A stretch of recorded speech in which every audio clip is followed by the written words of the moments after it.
Adults might not think much about their sleepy time wardrobe, but proper bedclothes can be a major component of child sleep.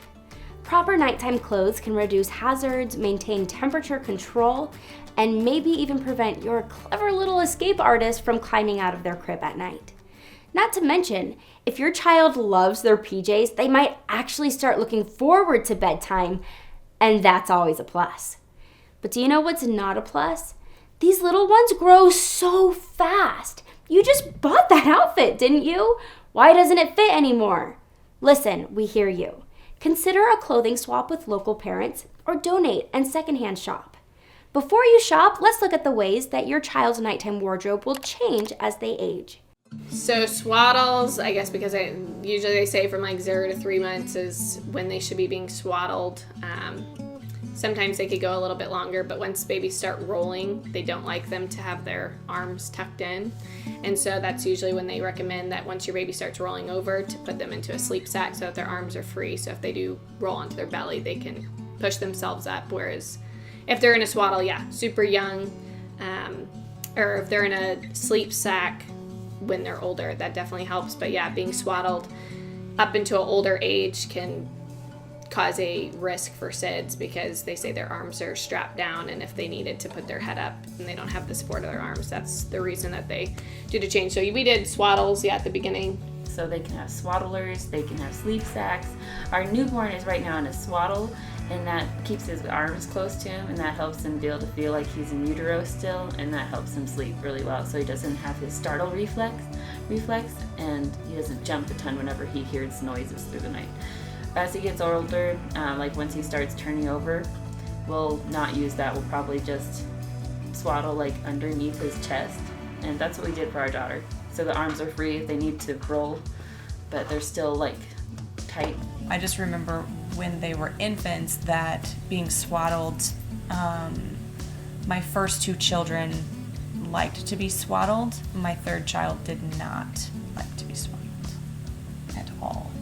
And then we tried a sleep sack. He wasn't really for a sleep sack.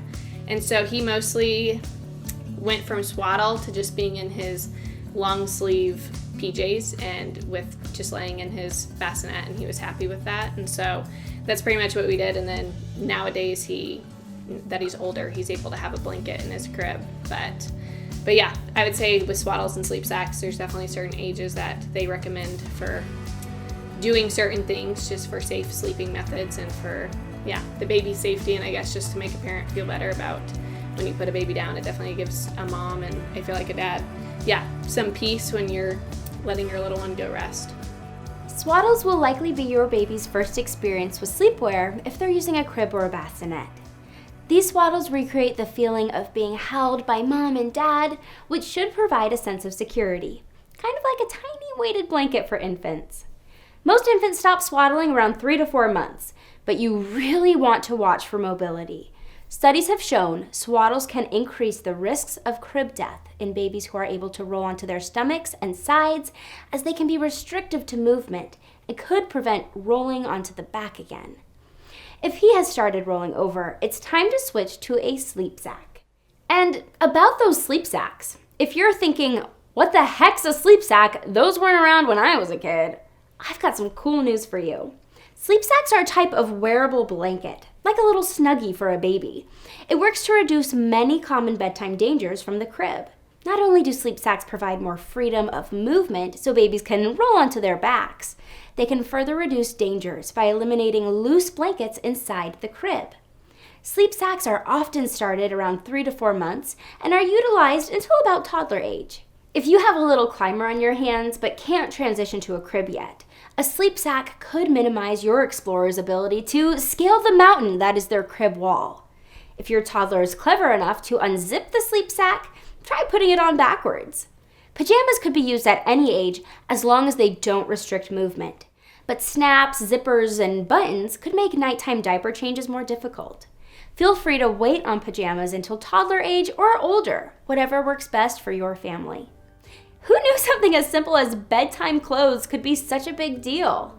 Did this module inform you of your infant sleepwear choices? Feel free to pause the video and journal, or share your answers to these questions in the group. Discussion and reflection. Have you felt pressured to choose baby clothes based on looks rather than functionality? I hope this video brings you one step closer to a good night's sleep. Remember to like, subscribe, and share our channel so all parents can have access to the free baby sleep training course.